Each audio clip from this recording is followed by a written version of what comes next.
कार्यपालिका इतनी निरंकुश हो गई है कि वो जो चाह रही है वो कर ले रही है। जहाँ ज़रूरत पड़ती है वहाँ कानून का हवाला दे दिया जाता है, और जहाँ ज़रूरत उनको नहीं महसूस होती है वहाँ मनमाना करने के लिए उनको कोई कानून बाध्य नहीं करता। ये परिस्थिति केवल हमारे ज्ञानवापी में प्रकट हुए प्रभु के संदर्भ में नहीं है, अन्य संदर्भों में भी है। लेकिन हम धर्माचार्य होने के नाते केवल अपने धर्म की बात कह रहे हैं, केवल संकेत मात्र से आपको बता रहे हैं। अब हम लोगों ने ये निश्चित किया है कि जो जरूरी कार्यवाही होगी जिलाधिकारी वाराणसी के विरुद्ध करेंगे। हम स्वतंत्र हो गए।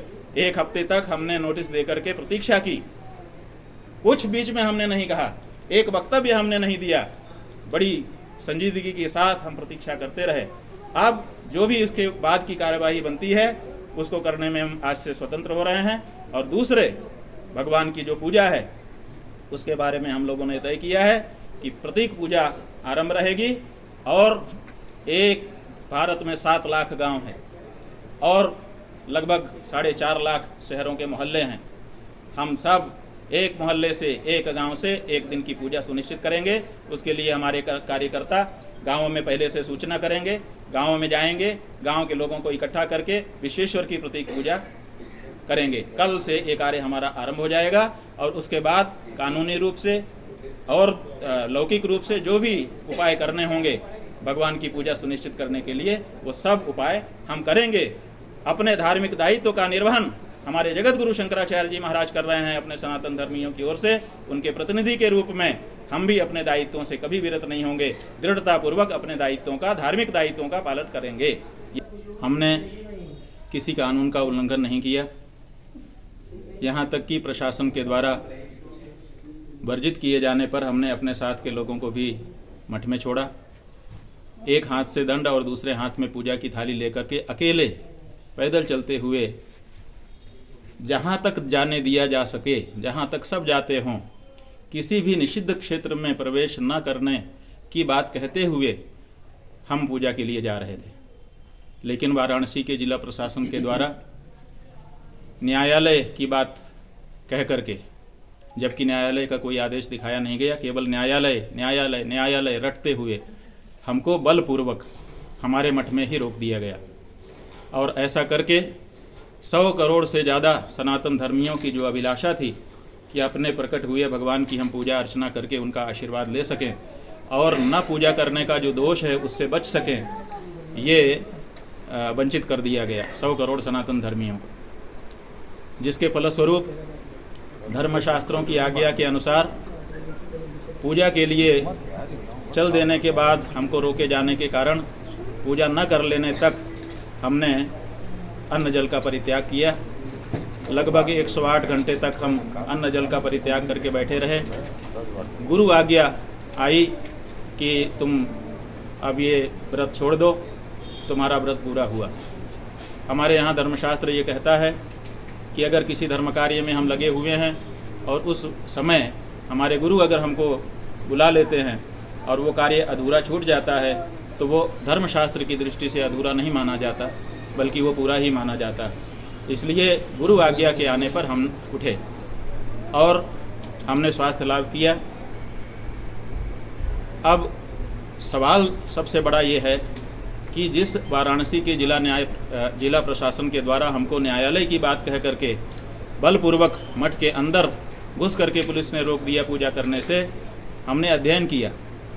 हमने आपको पहले भी बताया कि हमने सुप्रीम कोर्ट के और जो वाराणसी के सिविल जज हैं उनके दिए गए इस संदर्भ के निर्णय का अवलोकन किया। नहीं, आदेश है, उनके निर्देश को भी आदेश ही समझा जाता है। और वाराणसी के जिलाधिकारी माननीय सुप्रीम कोर्ट के उच्चतम न्यायालय के आदेश की अवहेलना करते हुए दिखाई दे रहे हैं, क्योंकि उन्होंने आज दिन तक ना तो ड्यूली प्रोटेक्शन किया है, क्योंकि ड्यूली प्रोटेक्शन का मतलब था कि जो वस्तु है उसकी विधि के अनुसार संरक्षण किया जाए। हम लोगों ने धर्मशास्त्र का अध्ययन किया। संरक्षण, प्रोटेक्शन का हिंदी होता है संरक्षण। संरक्षण का अर्थ हम लोगों ने धर्मशास्त्र में देखा, उसमें बताया गया कि सुस्थित, जो सुस्थित हो, जिसकी परिस्थिति में बदलाव ना किया जाए, उसी का मतलब है संरक्षण। तो संरक्षण का मतलब क्या है? संरक्षण का मतलब है सुस्थित रहना। भगवान पास कर दो। जो शिवलिंग है वो कैसे सुस्थित और दुस्थित माना जाएगा। ये देखिए, पूजाधिभिश्च संयुक्तम जीर्णाद्यमपि सुस्थितम पूजया रहितम यत्तद अदुष्टमपि दुस्थितम। इसका मतलब है कि जो जीर्णादि हो, माने बहुत पुराना हो गया हो, एकदम पुराना दिख रहा हो, टूटा सा लग रहा हो, भग्न जीर्ण सा दिख रहा हो, फिर भी पूजादि से अगर संयुक्त है तो वो सुस्थित माना जाएगा। और पूजया रहितम यत्, जो पूजा से रहित है वो अदुष्टम, बिल्कुल दूषित ना हो, एकदम साफ सुथरा चिकन दिखाई दे रहा हो, लेकिन पूजा उसमें अगर ना हो रही हो तो वो शिवलिंग दुस्थित माना जाएगा। तो संरक्षण का मतलब है सुस्थित रहना, और सुस्थित रहने का मतलब है पूजा होना। वो कैसा दिखता है, पुराना धुराना दिखता है, उससे मतलब नहीं है। अगर उसमें पूजा हो रही है तो वो सुस्थित है, संरक्षित है, और अगर उसमें पूजा नहीं हो रही है, देखने में भले चिकना चुपड़ा दिखाई दे रहा है, सुंदर दिखाई दे रहा है, पूजा नहीं हो रही है, तो उसी का मतलब है दुस्थित। जिलाधिकारी वाराणसी है, जबकि जिलाधिकारी वाराणसी के द्वारा आप चैनल लोगों के माध्यम से ये पूरे देश में, पूरे विश्व में ये बात फैला दी गई, ऐसी धारणा बना दी गई कि जिलाधिकारी वाराणसी तो बड़े न्यायप्रिय हैं, कोर्ट की बड़ा सम्मान करते हैं, वो तो कोर्ट के आदेश के परिपालना के लिए तत्पर हैं, और शंकराचार्य का प्रतिनिधि ये तो कोर्ट को कुछ समझते ही नहीं है, कोर्ट का आदेश होने के बावजूद पूजा की जिद ठाने हुए हैं। ऐसी धारणा पूरे विश्व में बनाई गई। आप लोगों ने भी नासमझी के कारण इस चीज़ को फैलाया। हमारा आपसे भी अनुरोध है कि सुप्रीम कोर्ट के आदेश का बारंबार आपके चैनल के माध्यम से, आपके मीडिया हाउस के माध्यम से जो आपके कानून के विशेषज्ञ हों उनसे अध्ययन कराइए, और अध्ययन करा करके जनता के सामने वस्तुस्थिति स्पष्ट करिए। नहीं तो जैसे केबीसी में 2000 के नोट में चिप होने का जो आप लोगों ने चलाया था, कैसी हंसी उड़ रही है मीडिया की 4-5 दिनों से, ऐसी ही हंसी इस मामले में भी आपकी उड़ेगी। मीडिया की जो विश्वसनीयता है वो खंडित हो जाएगी। इसलिए माननीय सुप्रीम कोर्ट का आदेश है कि दोनों पक्षों से बात करो, दोनों की धार्मिक परिपालनाओं को सुनिश्चित करो और शिवलिंग को ड्यूली प्रोटेक्ट करो। और हमने सब समझा दिया आपको।